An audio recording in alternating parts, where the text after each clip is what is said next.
What's your thoughts on government cover-ups or covert societies attempting to control humanity? Do you believe in ancient astronauts, intergalactic communication, or extraterrestrial visitations? Ever had an experience with disembodied spirits or the paranormal universe? Are these subjects fact or fiction? Each week, Tony and Eddie explore these unbelievable realities and beyond. Exclusively on Truth Be Told.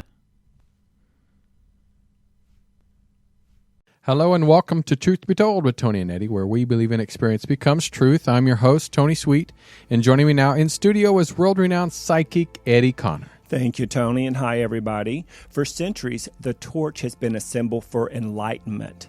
That is the definition of the Statue of Liberty's torch that lights the way to freedom, showing us the path to liberty. Even the statue's official name, Tony, represents her most important symbol, liberty, enlightening the world. And our guest tonight, Robert Hieronimus, an internationally known historian, visual artist, and radio host, appearing on the History, Discovery, BBC, and National Geographic channels. And with him is Laura Cortner, who has co-authored previous titles with Robert, including Founding Fathers, Secret Societies, and the United Symbolism of America. Her work has appeared regularly in periodicals like UFO Magazine, Fate Magazine, and several Beatles publications even. She is the director of the Ruscombe Mansion Community Health Center, and she lives in Maryland. Today, Robert and Laura are with us speaking about The Secret Life of Lady Liberty, which examines Lady Liberty's ties to the Native American spiritual traditions, the Earth Mother and Roman goddesses, Black Madonnas, and, of course, Mary Magdalene. Oh, I love that. And this goddess of the New World is truly an inspiration to move all peoples toward equality, compassion, peacekeeping, and environmental stewardship. Here to tell us more about this, please welcome to Truth Be Told with Tony and Eddie, famed authors Robert Hieronimus and Laura Cortner. Welcome to the show. Oh, well, thanks for asking us to join the show because, that's really important. Of course. No, we had you on this. I can't believe it's been at least 2 years ago. At least. Oh, we had a good time. We had a great time, and when I saw that the Secret Life of Lady Liberty was released, and I said, I have to have you back on, and now I get to not only interview you, but to have Laura on. And Laura, I'm so excited to have you with us, too. Likewise, this is a very exciting topic to talk about for us as well, especially in this election year with all this focus on voting for women. Right. Well, here's my thing is, and Robert, I'll start with you, that you're a very well-known historical expert, and you one of your expertise is the reverse of the Great Seal of the U.S. So why did you choose the Miss Liberty, the Statue of Liberty, to do this topic in this book? Well, having done maybe 50 or so shows with National Geographic and all those other stations that you mentioned, I got very, very concerned over some of the propaganda I was hearing about the Statue of Liberty being really a conspiracy. There are conspiracies about the Statue of Liberty that basically say that she is Satan. She is a woman Satan. What? Now, I got so tired of hearing this that I thought a long time ago, someone has really got to straighten this out. Because when I'm on those shows, and if I disagree with someone, they never let me talk to them. They never let us question anything. That's why I love radio and being on your show, because it's really important to get to the bottom of things. Yes, I heard one of you say, what? And it is shocking. It really is. But the far right, extreme right, some Christians out there on the extremist Christians out there, especially down there in Texas. I mean, there's an interesting place where women can't get through Planned Parenthood or anything else to get the health care that they deserve or need, and now they have like 80% of women going through real problems down there. Well, I better step aside here on all this because wouldn't you get angry? Oh no, of You heard course, that? of course. I mean, it is unbelievable, but true. There was a group, and we probably won't talk about them much tonight, but I'll just mention there was a group back there just a few years ago that declared war on Obama, as usual. Right. And they were getting involved with thinking that the Statue of Liberty, because she's a woman, has to be satanic. And they take it all the way back to the Bible. They say, you want to fill on that part there, Laura? Well, the link here is the reason Bob is so excited about the extremist Christians and the radical right wing of the political party is what we discovered in the conspiracies that you see. All you have to do is Google the word secret and the word Statue of Liberty. You'll be astounded what these type of people will say.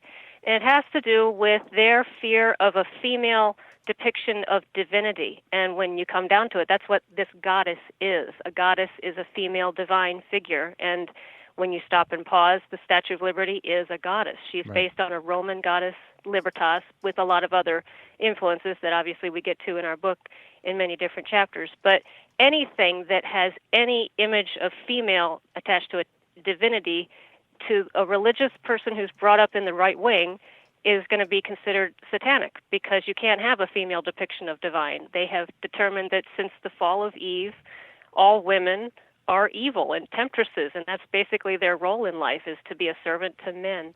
And so that's one of the reasons we decided to expose these theories, because they're growing in popularity, and this group of extremist Christians are very, very politically active and very influential. And the last round of political presidential elections, when Rick Perry was running, he was the governor of Texas, he was actually being advised by this very group of people that we're talking about, who said that the Statue of Liberty should be taken down because it's demonic. And there's another Statue of Liberty in Washington, D.C. It's actually called the Statue of Freedom. Mm-hmm. I'm sure you've seen it on top of the Capitol Dome. Right. And they said that one should be taken down and replaced with a cross, a Christian cross. It should no longer be the District of Columbia, another goddess, but it should now be called the District of Christ. So they're interested in a monoculture, you know, and they want to institute that one way, one religion, patriarchy, hierarchy, downward. And they're the ones who are also in the same states who are restricting women's rights. So I got really heavy there, but that's where we get so excited about these conspiracies. Yeah, that's right. But have they? Okay, when did this start? Because thinking back, 2,000 years ago. Well, 2,000 years ago. But I mean, in America, because the founding fathers, they didn't think this way. No way. They were completely opposite. They littered their landscape with goddesses, as you just see in Washington, D.C. is full of them. Yeah, everywhere. Not just liberty, but justice and victory. And they use Ceres a lot, and Minerva. They loved Minerva because they saw the depiction of an allegorical female as what it is. It's a virtue. It's a Latin depiction of grammar. It's a female word for most of these things. So it's a metaphor. It's an allegory. And they understood that. They elevated their women. Yeah, it's not exactly a women's rights kind of thing, but at least they weren't threatened by it. Right. Yeah, and I'm sure the Founding Fathers also had a clear realization on some level that we're all male and female in a balanced way. And yes, you got it right. Oh, sorry. No, it's okay. Every single one of us is balanced. So there can't be a woman without the masculine energy within her, and there can't be a male without the feminine energy in him. And once you balance that out, then there's going to actually, I think, be more equality, more empathy, treat people the way you want to be treated kind of mentality. Is that right? Well, Eddie, you've just won a free trip to Bermuda. That is great. I mean, that's summed it up. We can go now.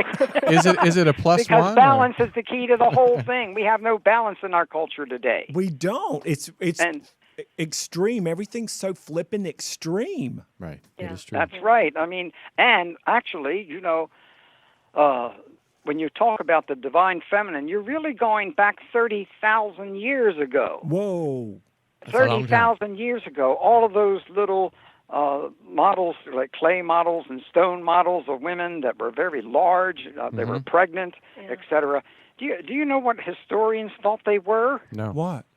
they thought they were pornography. Right. What? They thought, yes, that's what they believed. That's what, when they first started discovering them, that's what the archaeologists, who were all men, would Of interpret course. them as. But in the 1940s or so, a woman named Maria Gimbutas sort of revolutionized that field. She brought in all the linguistics, and she compared ethnology and folk religions, and she said, you know what? These are appearing in all the sacred sites. They're appearing in all the tombs. They're appearing everywhere. They're multitudes, and they're these pregnant women with big breasts, you know. And basically what she says is this is what the people were revering. This is a time when God was seen as a woman. Mm-hmm. Yes, I love that. I just think it's probably those same guys behind the scenes that are looking at the Trying to knock over the Statue of Liberty. no, So I trying to have knock up the Statue So- of Liberty. No, they're the same kind of guys that run certain television networks. Yes, they Right. do. Right. And, yeah, we Who won't say basically that. just come out to the women and say, you know, you're going to do it or you're not going to be here. I know. And then in the meantime, we'll just take inappropriate advances towards you. We won't say the name of the network, but it does rhyme with Tox. So I have a question. So for real, what is it? And I'm not blanketing all men here. And so, Laura, I'm not directing this to you because you're a woman and you don't have a penis. Okay, thank you. How come? Hey, that's one of the things about the Statue of Liberty. The far right said that torch that she's holding, the one torch of enlightenment, many of them were referring to it as a penis. What? That's what? A yes, phallic symbol. A phallic symbol. Well, that's a penis. Well, maybe I shouldn't have been allowed to it's all say penis. tied What a up for phallic them symbol. in a fear of sick. Well, let Eddie get his question out. No, and so why do you think that people who do actually have penises, not all of them, because Robert is here and he's actually fabulous and he's got the grounded masculine feminine energy, but how come most people with penises see most things as sexual or in a shut down way? What do you think it is? If you have a penis, then you don't have a brain. What is it, Laura? Oh, wow. I get to answer that question? For all of humanity, if I only knew. Yeah. I would, first of all, go to the way we're raised. It's a lot more in the nurture than it is in the nature. Because when women are given the same opportunities to be, they can be just as warlike as men, and men can be just as vulnerable and caregiving as women when they're accepted that way. So, as you were saying yourself, each of us is about 49% one way and 51% male or 41% female. You just manifest in one way or the other in the body that you come out in. But the goal, of course, is conscious androgyny even. We should all be striving to have that balance between us, and the men should try to become more in touch with their divine female. So I think it's happening with this new second wave of feminism, so to speak, in the 1970s. The change has to happen in the home. And I think we see that in a younger generation of men today who are more compassionate and just automatically more giving and forgiving, and they just take a lot of feminism for granted. Of course we should have stations in the workplace for breastfeeding, and of course we should allow the pregnant women to walk from just a closer parking space, and you should make advantages and allowances for caregiving and nurturing and birth and taking care of younger and older, both men and women across the board. Everybody benefits when that happens. The corporations benefit, their profit goes up, the nations benefit when they look out for women and children, their gross domestic product goes up, their education level goes up, everybody rises when you take care of women and girls. And I think people are starting to get that. But because of 2,000 years of harsh conditioning, we'll say by the church, they're at large to blame for this. Yes. That men are in domination and control and basically can do whatever they want with women who are to be crushed, and basically owned. Until very recently, women were literally owned by their husbands. So, long answer. I don't think I answered your question, but I took a stab at it. You did answer the question, and I love the way you answered it. And if you're just tuning in, you're listening to Truth Be Told with Tony and Eddie. I'm Eddie Connor. And I'm Tony Sweet. And who we have with us here is Robert Hieronimus and Laura Cortner. They're speaking about their book, The Secret Life of Lady. Oh, my Lord. You know what I almost said? The Secret Life of Lady Liberty. Churches all over the country are coming after us now. Good. So, The Secret Life of Lady Liberty, and it's the goddess in the New World. Now, I want to ask you a question. How do you see the Statue of Liberty as a symbol to encourage voting more women into positions of power? Well, the Statue of Liberty is shows a lot of symbolism of balance. When you take a look at the face especially, you carefully look at that, and it doesn't really look female, and it really doesn't necessarily look male. It looks both. Yes.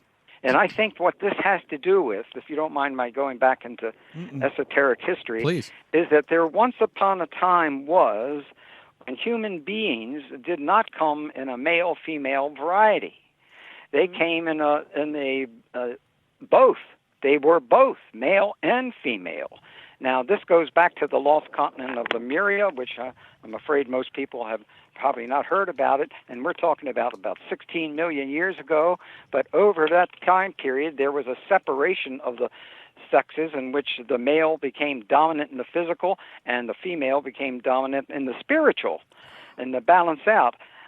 And that's one of the big problems of today. But when you take a look at the Statue of Liberty, holding that torch of enlightenment, she is enlightening the world. She is a world teacher. You just take a look at the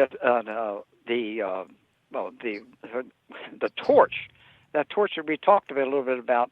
That torch is also higher consciousness. It leads to higher consciousness, higher awareness, other worlds.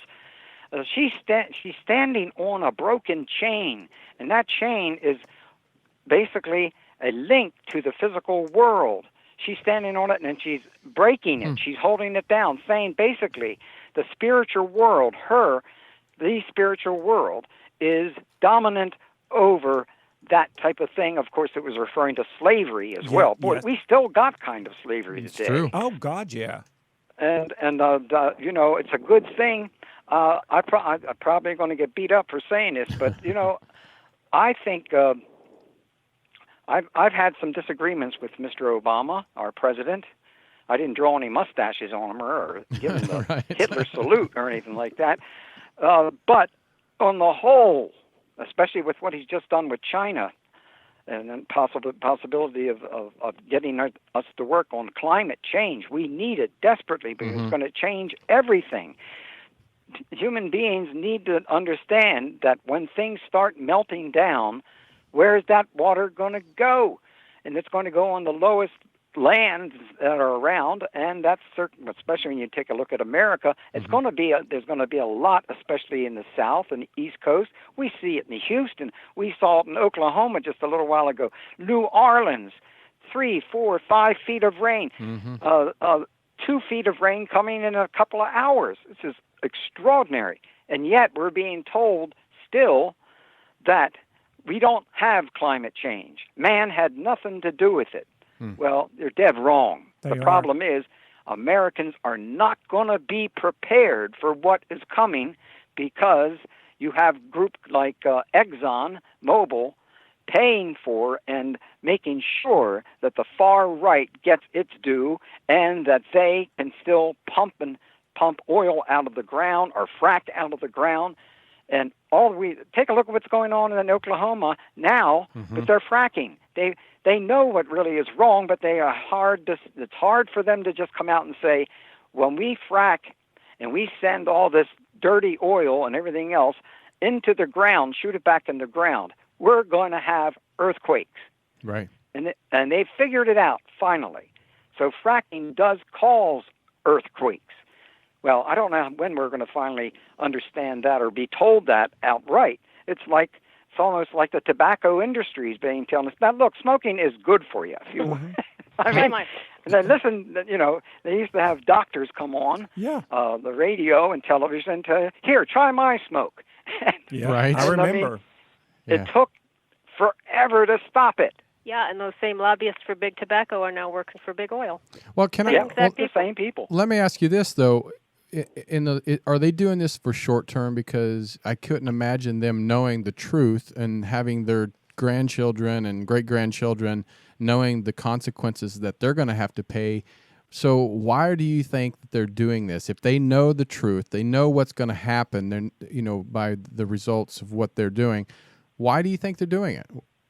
to make as much money as they possibly can in the shortest period of time before anyone really catches on to what the heck is going on. So what's the money going to be able to do, though? Well, it's going to get them to higher ground or to another part of the world Well, where they're not as affected. Or if you're a billionaire, then what you'll do, you'll buy a couple of mountains and put all your people on it. I think there's a lot of denial going on, too, as far as that Yes. type of mindset is all about domination and control. Yes. And that's the old mindset. That's the patriarchy for you, you know, and that's men and women, too, are both consumed by that, our consumer mindset. That's what we have to shift out of. And the predominant group that's controlling most, that's being the puppet strings and puppet master, if you will, most of them are actually super conservative. And I hate to say it, but a lot of super conservative people don't see the world in a whole expansive awareness way. They see it in a limited perspective. What can I get now? What can I do with what I get now? Correct. And It's they're all not, about now. and because they truly, most of them can't see past their penis, I'm going to say it, because they can't see past the end of their penis, then they're not only destroying the earth, but they're digging a hole for themselves too, most of them. And it's a shame. It's absolutely a shame. So you guys, why does the word goddess freak people out so much? And why do they associate it with Satan? And why are some Americans taught to fear the goddess? And why should we care? Well, we touched on that already at the beginning, I think, and that's it comes from the fall of Eve, the very beginning creation story. Well, the misinterpretation of that creation story. You know, there's two of them in Genesis alone, where in one version of that creation story, there's a male and a female version of God, and they created man and woman at the same time in their image. So there they are, equal. And then later, when the Hebrew Scriptures were being rewritten, and they had various reasons to explain various things, it's a long story, but that's when that whole rib story was put in, and Adam was created first, and Eve later as a helpmate. And then, of course, that whole tree story, which is, again, much older than the Hebrew Scriptures. It's you see that image of a tree with a man and a woman, or a god and a goddess, or a goddess and her consort, and a snake, repeated all over Mesopotamia, Samaria, and the ancient that part of the world, as well as this part of the world, in fact. But very popular over there. And the Hebrew interpretation of that was quite different from what it had been earlier. It had been generally perceived as a goddess offering the tree of life, of wisdom, to the person viewing, the people following this goddess and her consort there, and the snake is a symbol of wisdom. But later on, the interpretation was, well, we all know what it was. The woman decided to tempt the man to take the tree and fruit, and then they get expelled into this harsh world of thistles and rocks, and for her greater sin of tempting him and her curiosity, women forever are punished. That's right. Well, all women have to take that punishment because of Eve's curiosity. Well, I love that picture. And in metaphysics, trees are also wise beings that ground and balance the male and female energy into the earth plane, into Mother Earth, if you will. And snakes in metaphysics means when a snake shows up in your life, the Native Americans say that you need to pay attention because that's a person who walks between worlds, meaning the spiritual and the physical, the non-physical, and the conscious and the subconscious. And that's why I love it. And that's what I feel like, that's the essence I keep getting here with the Statue of Liberty as I hear the two of you speak about it. Well, that's true. Can we go back to... Congratulations. You just now won a yacht. Oh wow! My God! You're good, That's good, right, Eddie. man. I'm going with you next time. Well, I'm gonna go back a little bit though. Let's go back to when the Statue of Liberty was actually given to America. What was because some people may not know really the reason why it was a gift and who it came from. Could you explain that? I'll start here in a little bit. France, or if you're in Baltimore, it's France. France. Look, they were struggling at that particular time, especially some of the important leaders there, in maintaining or retaining their republic, because Napoleon, the Napoleon family, really did them in pretty badly, and so what they wanted to do was make friends with America. And so that they could influence the people in France to return to a republic and get more support. So they figured if they made a present of a goddess, that which is an imbalanced goddess, especially to America, that could heat up that relationship and also give them the support that they needed in France to return to a republic, because they had a tendency to go off into. Well, they every 20 years or so they changed their government. They had a monarchy, then they had a revolution, then they had anarchy, and then they had a revolution, and then they had a republic, and then they'd flip back and forth every 20 years or so. They were bored. In about the middle of the 1800s, a group of scholars basically decided that they wanted to found a stronger republic, and they emulated the United States and Benjamin Franklin, and they said, let's create this project, as Bob was saying. You'll hear the conspiracy theorists say that the Statue of Liberty is a gift from the Freemasons of France to the Freemasons of America. I've heard that. Yeah, that's a very common claim. And it's not true. Unfortunately, there's no historical truth to that. Of course, Freemasons were involved on both sides of the Atlantic because they were, well, it was a much more popular club at the time than it is now, and especially amongst the people who had some wealth to contribute to the fundraising cause. That's what it was all about. The reason that the sculptor Auguste Bartholdi joined the Freemasons in the middle of the project was after they launched the fundraiser, because he knew that they're well connected and he would be able to find more people to donate to the project.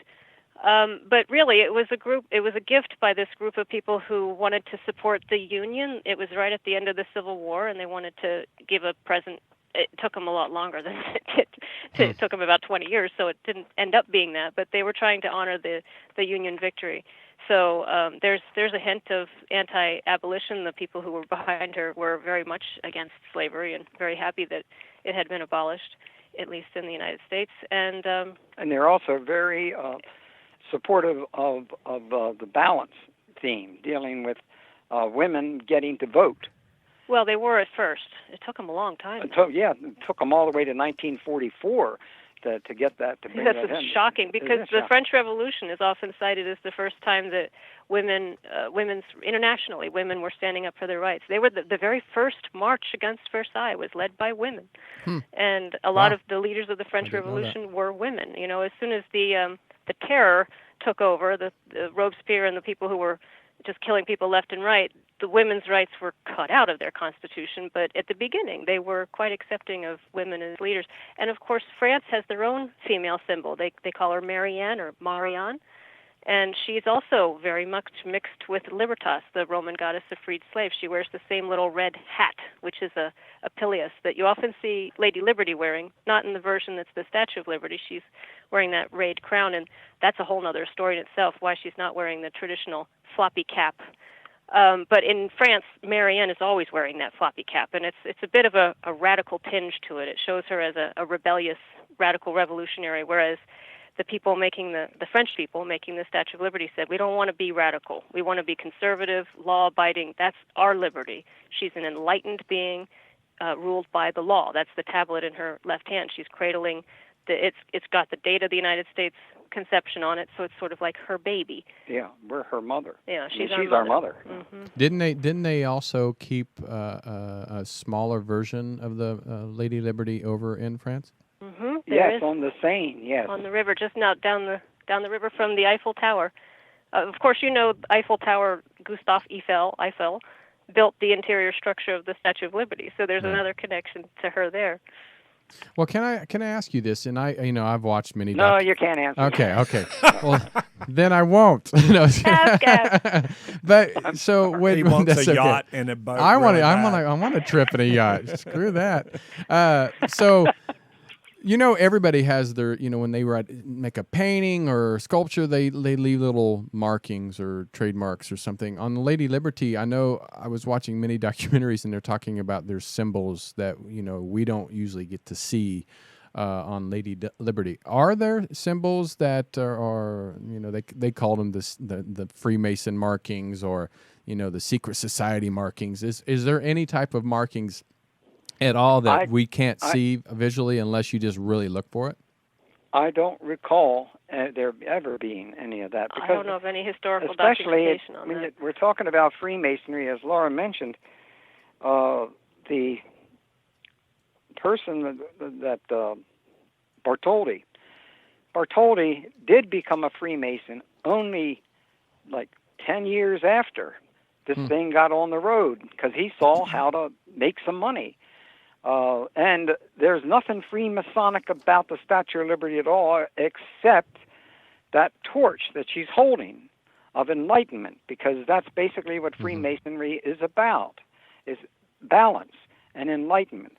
Wish they would have had, but I am a Freemason, but I'm a Freemason that has joined a society that both men and women work together, the way they did in Egypt, the way they did thousands of years ago, because women are some of the greatest ritualists. Right. That's right. And their power and their memory is really quite significant. So even though male Freemasonry generally doesn't pay much attention to this type of balanced Freemasonry, they don't oppose it. They just don't want women in their lodge. There's some women I wouldn't want in my lodge, too. Well, yeah. Oh, my goodness. If you're just tuning in right now, you're listening to Truth Be Told with Tony and Eddie, and I'm Eddie Conner. And I'm Tony Sweet. And we're having an extraordinary interview with Robert Hieronimus and Laura Cortner. Now, we're talking about the secret life of Lady Liberty, the goddess in the New World. We're going to take a quick commercial break. We're going to go talk to our friends at Grown by Nature, and we're going to be back in about 30 seconds or 45 seconds. See you in a minute. So don't go anywhere. Be right back. United States Pharmacopoeia, USP, sets the standard for most food supplements and are used in over 95% of all vitamin and mineral supplements in the world. The problem is that these products have never appeared in any living tissue. They're created in laboratories and are not recognizable to the body's metabolism. Grown by Nature products are different because they use renatured ingredients, proprietary blends of essential vitamins and minerals with cofactors of proteins, lipids, and complex carbohydrates. Over 50 studies have been conducted on renatured nutrients, and over 20 have been published in peer-reviewed journals proclaiming their superiority. As a result, Grown by Nature vitamins and supplements are now recognized as simply the best available. Call 877-817-9829. That's 877-817-9829 and order your Grown by Nature products today. We are what we eat, and since we are of nature, we should eat foods in their natural form. Only Grown by Nature offers a full line of renatured nutrients. Call 877-817-9829. That's 877-817-9829, because not all products are grown by nature, but they should be. Hello, everybody, and welcome back to Truth Be Told. I'm not Tony Sweet. And I'm not Eddie Conner. But who we do have here with us is the authors of The Secret Life of Lady Liberty. We have Robert Hieronimus and Laura Cortner. and Laura Cortner. So Tony's got... I deny it. I deny it. I got all the proof in the world except it's in my car and I can't find it. Oh, it's in the glove compartment. That's right. Have you guys ever heard that kind of an excuse? I have. When some fundamentalist type of person gets caught in something that's deception. I used to see this with anti-UFO people. There was one that was very famous that used to pull this all the time. He basically said, would make a misstatement and say that I have the evidence for this that proves it, and the guy would say, well, where is it? And he said, well, it's in my car outside. And of course, after the show, you go out to the car. No, he doesn't have it.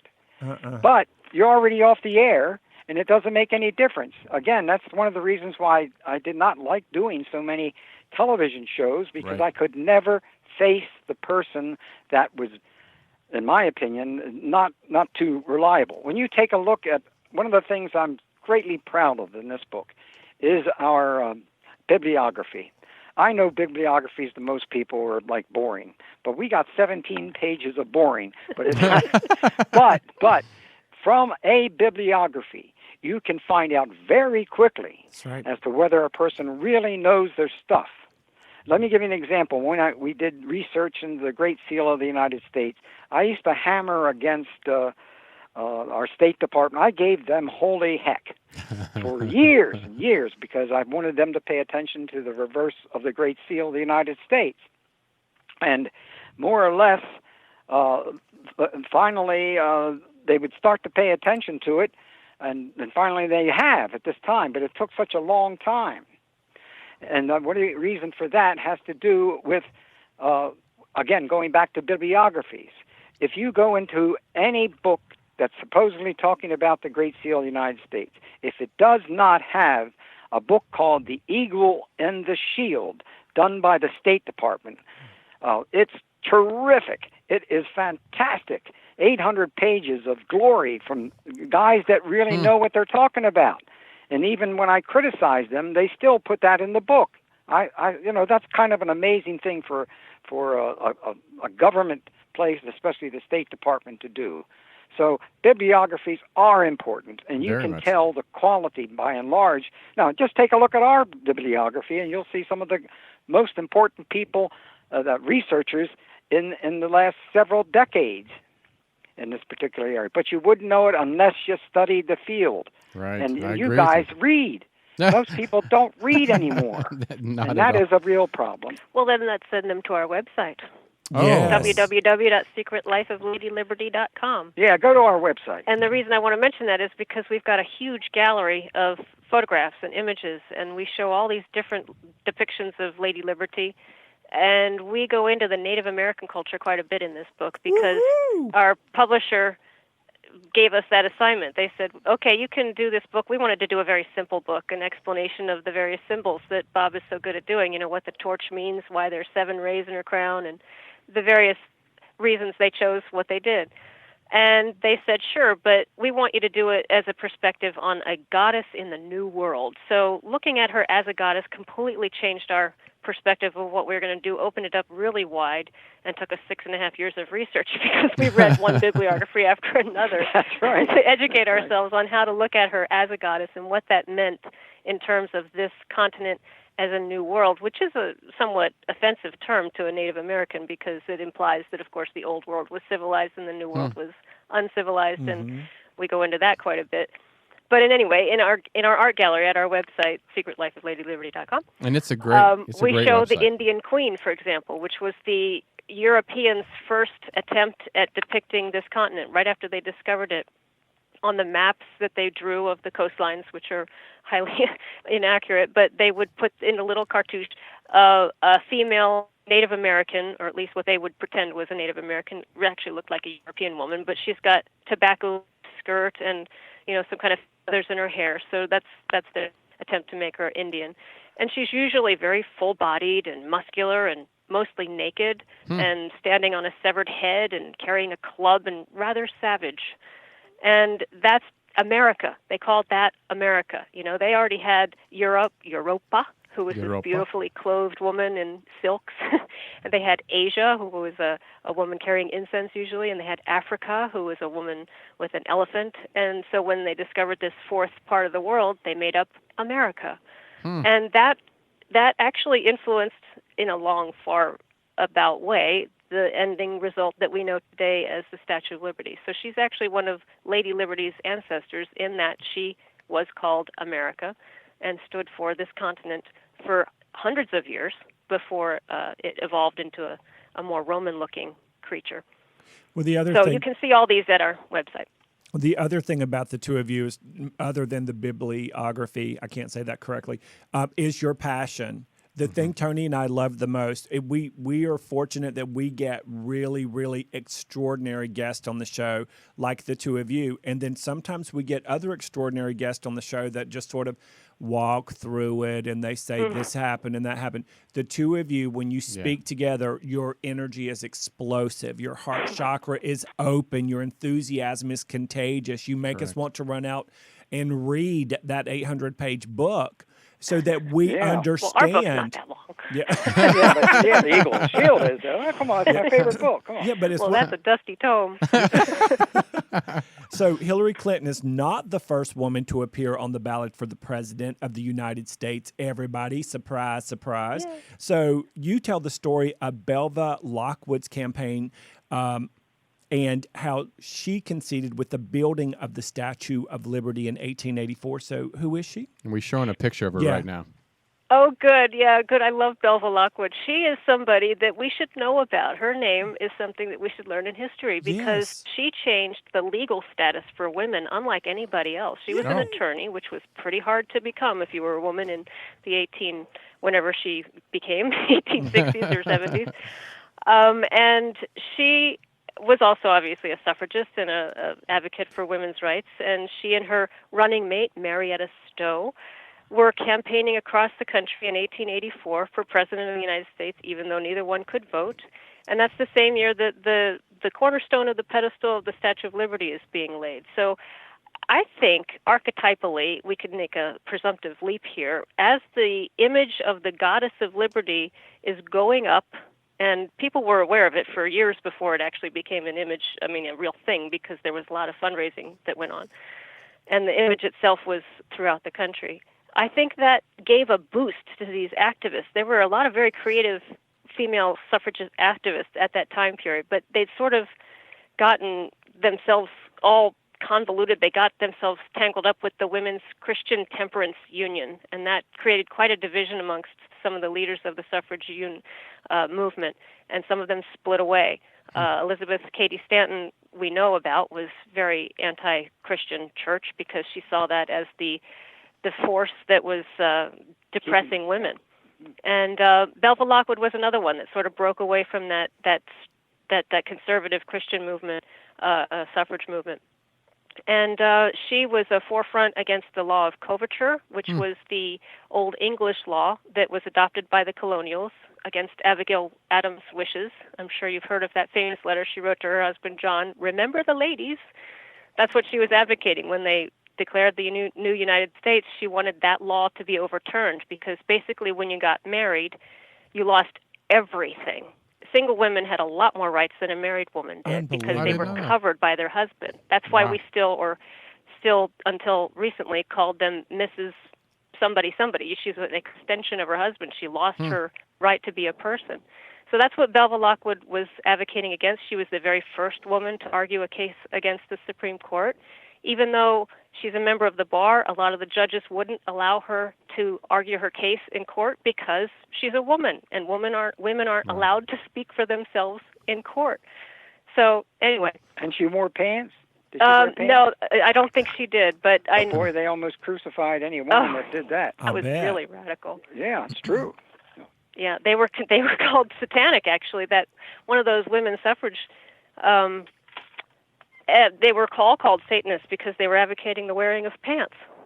I know my great-grandmother in Chicago, she was part of that. She was one of the leaders in Chicago for the women's suffrage. Wow. Yeah, I didn't know it until my mother told me about it, and I'm like, oh, I didn't. Wow, that's pretty amazing. That's so cool. Was she a bloomer girl? I'm not. I don't know. I'll have to check. But and that's another real woman, Amelia Bloomer. She's the one who designed that costume. Oh, and really? It was all meant because Bloomers. women were so restricted by their clothing. They could hardly move, and obviously they fainted a lot too. But Elizabeth Cady Stanton talks about when she first got these bloomers on, she can actually carry a baby and a lamp and walk up the stairs at the same time, whereas she was unable to do that before because of all these skirts and petticoats and numerous layers that they just wore to weigh them down. Well, let's ask you about another one, Belva Lockwood's, but let's talk about 1872, Victoria Woodhull.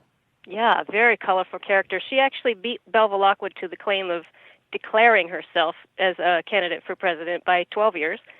But she didn't actually campaign because she got caught up in an obscenity trial. She and her sister, Tennessee Claflin, I loved her name.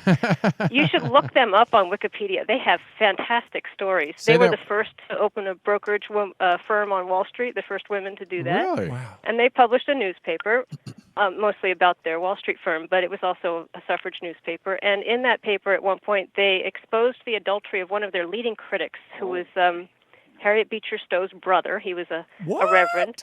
And he was denouncing them from the pulpit because they were advocating free love. Back then, free love meant we need to reform these marriage laws, we need to reform divorce laws, and we need to be fair to homosexuals. It was the idea that romance should not be legislated and that we should be allowed to love whomever we want. In the 60s, that term came to become something different, but back then that's what it was. So he was denouncing that from the pulpit. No, we can't change these laws.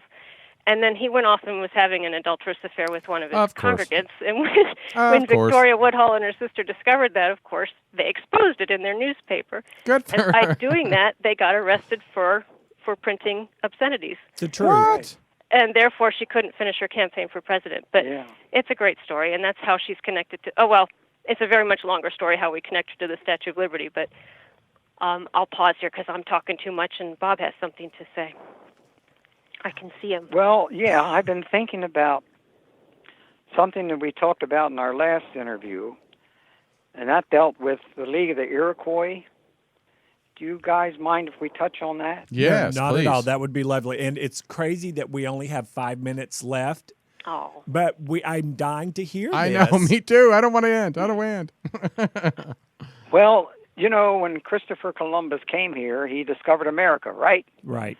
Fat chance. Yeah, Anyway. I know. I was waiting for that.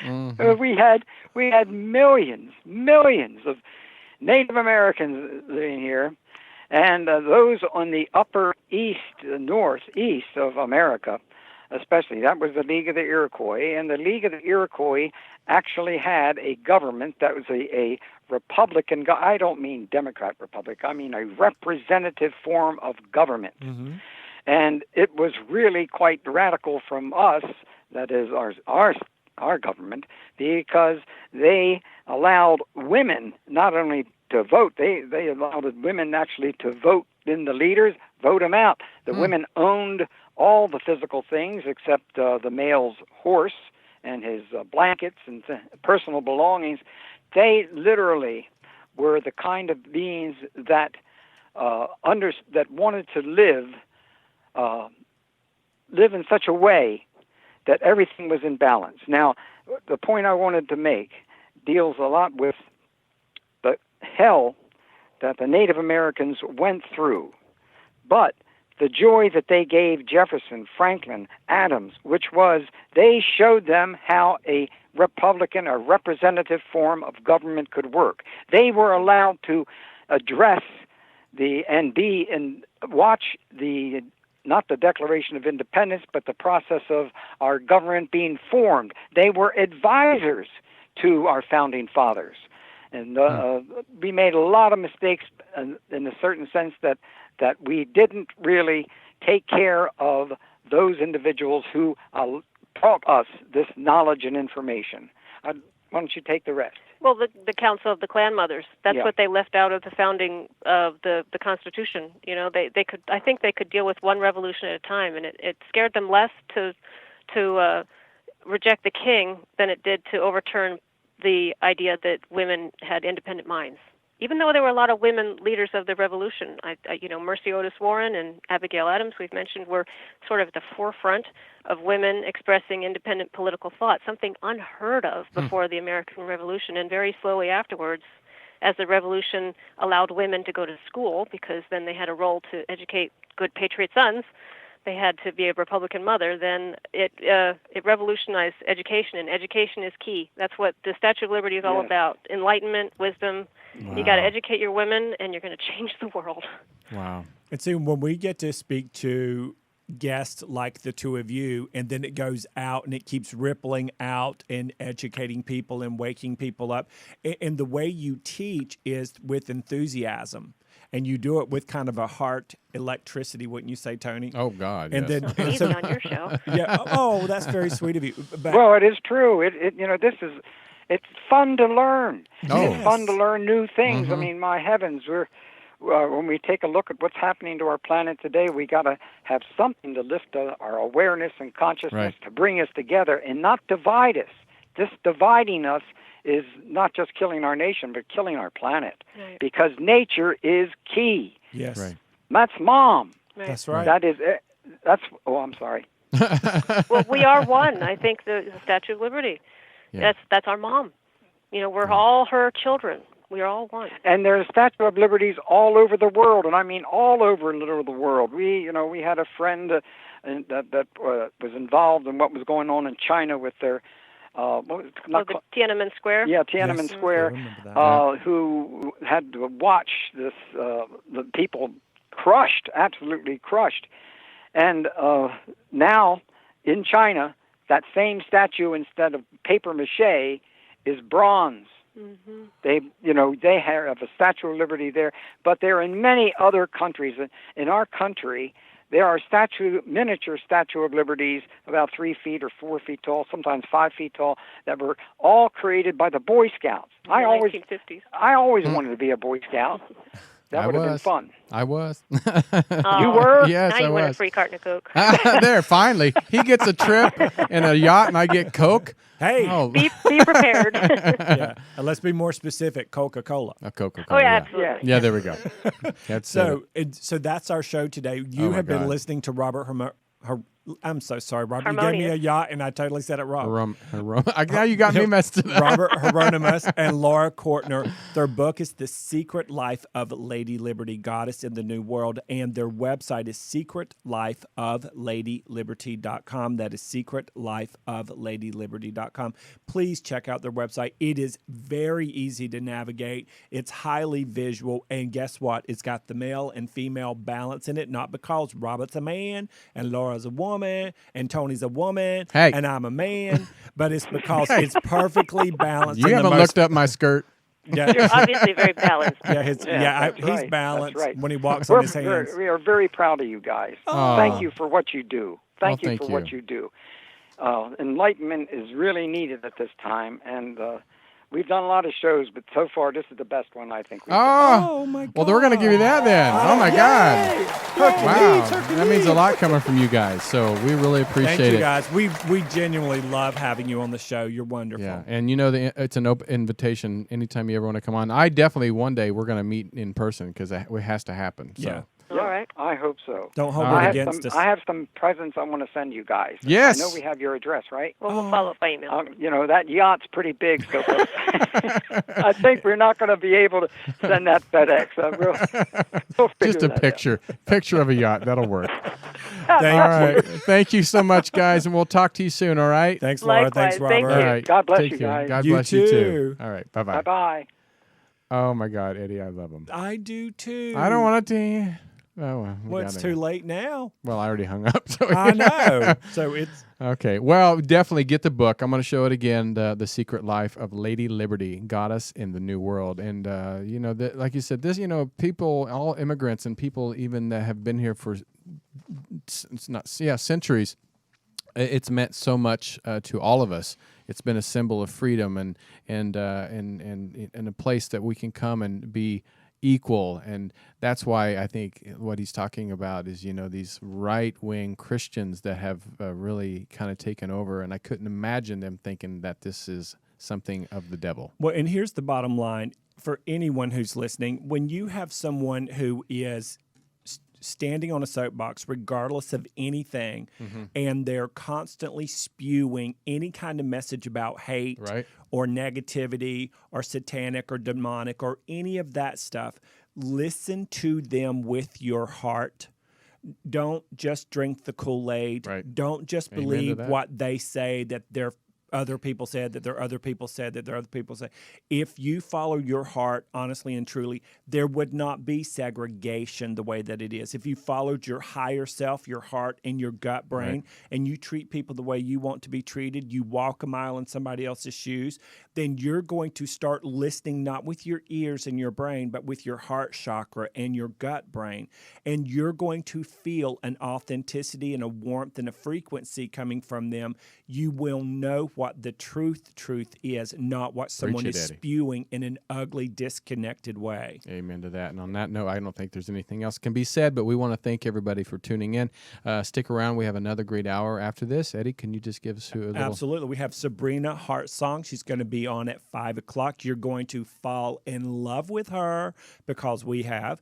And she's got extraordinary information to be sharing with everybody. Intuitive therapy, emotional healing, and spiritual transformation, just to name a few. Okay.